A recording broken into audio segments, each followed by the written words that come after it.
জংঘলত তিনিজনী চোৰেল বাই ভনীয়ে বাস কৰিছিল। এই চোৰেল তিনিজনীয়ে জংঘললৈ অহা যোৱা কৰা মানুহবোৰক মাৰি খাই পেলাইছিল। দিনাখন ৰাতি তেওঁলোকে কথা পাতিব ধৰিলে। প্ৰথম যিজনী কোলা চোৰেল তাই সেই দ্বিতীয়জনী বগা চোৰেলক কয়, বগা চোৰেল বাইদেউ, বহুত দিন হ'ল মই মানুহৰ মাংস খোৱা নাই। এনেকৈ হ'লে দেখোন মই ভোকত মৰি যাম।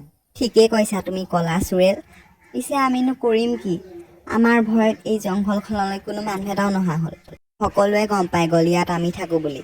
সেইবাবে এই জংঘলখনলৈ কোনেও পাক এটাও নমৰা হ'ল। বাইদেউ, আমাৰ ইয়ালৈ মানুহ নাহে কি হ'ল? আমিতো তালৈ যাব পাৰোঁ ন? হা হা হা হা হা হা। পাছত বহু দেৰিৰ পৰা শান্তকৈ বহি থকা বুঢ়ী চোৰেলজনীয়ে কয়, তোমালোক শান্তিকে থাকা।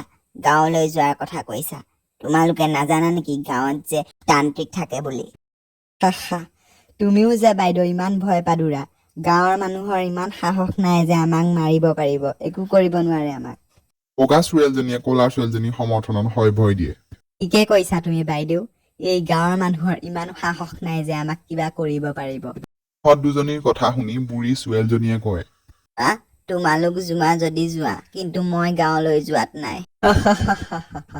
চোৱা, তুমি নগলেও নাই, কিন্তু আমিতো যাওঁৱেই। আৰু এই বুলি কৈ বগা আৰু কোলা চোৰেল দুজনী গাঁৱৰ ফালে যাবলৈ ধৰে। আৰু গাঁৱত গৈ দেখে যে ইফালে সিফালে বহুত মানুহ। সকলোফালে অকল মানুহে মানুহ। চবফালে মানুহে মানুহ দেখি দুইজনী চোৰেল বহুত সুখী হৈ যায় আৰু নিজৰ মাজতে কথা পাতিব ধৰে। আৰে বাহ, ইফালে সিফালে অকল মানুহে মানুহ। আমাৰতো গোটেই বছৰৰ খানা ওলাই যাব। ঠিকেই কৈছা বাইদেউ।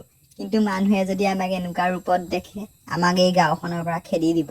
আৰে আমি দুজনী গাঁৱৰ ভিতৰলৈ যাব হ'লে আমাৰ ৰূপ সলাব লাগিব। এয়াহে মানুহে আমাক গাঁৱৰ ভিতৰত সোমাব দিব। একোৱে কৈ দুইজনী চোৰেল দুজনী সুন্দৰ ছোৱালীলৈ পৰিৱৰ্তিত হৈ যায়। বগা চোৰেলজনীয়ে কোলা ছোৱালীজনীক দেখি ভয় খাই কয়, আৰে কোলা চোৰেল, তোকতো বহুত ধুনীয়া লাগিছে। কাৰণ এনেকুৱা নহওক যাতে গাঁৱৰ মানুহটো পিছত পৰি যাওক। আৰে বাইদেউ, তুমিও যে নিজকে চোৱাচোন। তোমাক যে একেবাৰে গোল বমটোৰ গতে লাগিছে দেখিবলৈ। সিহঁতে কথা পাতি পাতি থাকোতে দূৰৰ পৰা এটা মানুহ আহি থকা দেখে। আৰু সেই মানুহটোৰ লগত কথা বতৰা পাতি সিহঁতি সেই মানুহটোৰ ঘৰতে থাকিবলৈ লয়। এই সুন্দৰী ছোৱালী দুজনী মানুহটোৰ লগত যোৱা দেখি তাৰ লগৰবোৰে তাক সুধিবলৈ ধৰে।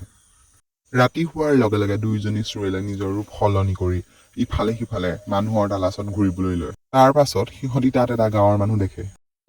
ইমান দিনৰ মূৰত ইমান শকত আপত মানুহ খাবলৈ পাই মোৰ ভোক গুচি যাব।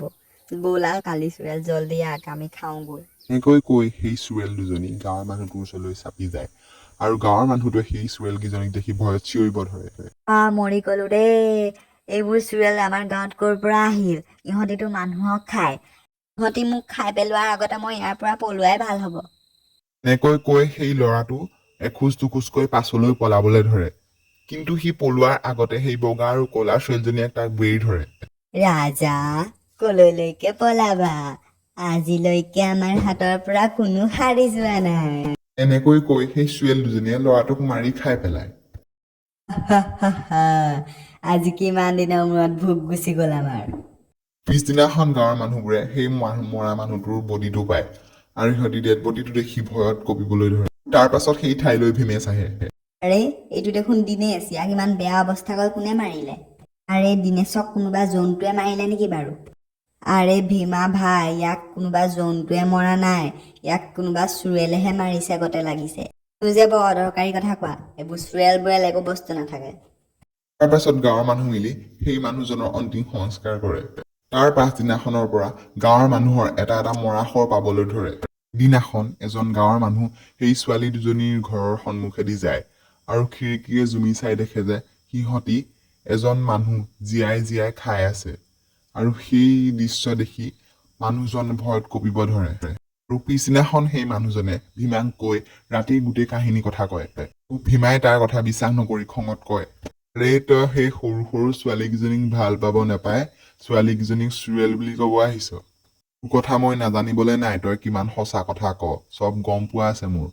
আপুনি মোৰ কথা বিশ্বাস কৰা নাই? ইমান যদি মোৰ কথা বিশ্বাসে কৰা নাই, ৰাতি গৈ আপুনি নিজে চাই আহিবগে। সিহঁতি সেই কথা পাতি থাকোতে তাত বেলেগ এজন গাঁৱৰ মানুহ ওলাই আহি, ভীমা ভাই, ই যদি এনেকৈ কৈছে, আমি ৰাতি চাই অহাটো ভাল হ'ব। এতিয়া ৰাতি হ'বলৈ বেছি সময় নাই। ৰাতি হোৱাৰ লগে লগে ছোৱালী কেইজনী ঘৰত গৈ মানুহকেইটাই দেখে যে ছোৱালী কেইজনীয়ে মানুহৰ হাত খাই আছে। বাহিৰত মানুহৰ চিঞৰ বাখৰ শুনি সিহঁত দুজনী বাহিৰলৈ ওলাই আহে। চুৰেল মানে দুষ্ট ছোৱালী। তহঁতি মোৰ বিশ্বাস ভাঙিলি। তহঁতক মই ইয়াৰ পৰাতো যাবলৈ নিদিওঁ আজি। চুৰেলৰ ওপৰত কিহৰ বিশ্বাস, মূৰ্খ মানুহ। পাছত তাত থিয় হৈ থকা বগা চোৰেলজনীয়ে কয়, আজিতো ইমান খানা একেলগতে আহি গৈছে কলা বাইদেউ, আজিতো বহুত ভাল লাগিব। কৈ কলা আৰু বগা চোৰেল দুজনীয়ে গাঁৱৰ মানুহখিনিক খাবলৈ আগবাঢ়ি যায়। কিন্তু তেতিয়াই তাত পূজাৰী আহি যায়। চুৰেলহঁত, আমি মানুহ মৰা কামটো কোনোবা জন্তুৱে কৰি আছে বুলি ভাবিছিলো। আগতে গম পোৱাহেঁতেন তহঁতক মই কেতিয়াবাতে বটলত ভৰালোহেঁতেন। এনেকৈ কৈ সেই দুষ্ট চোৰেল দুজনীক পূজাৰীটোৱে বটলত গোটেই জীৱনৰ কাৰণে ভৰাই দিয়ে।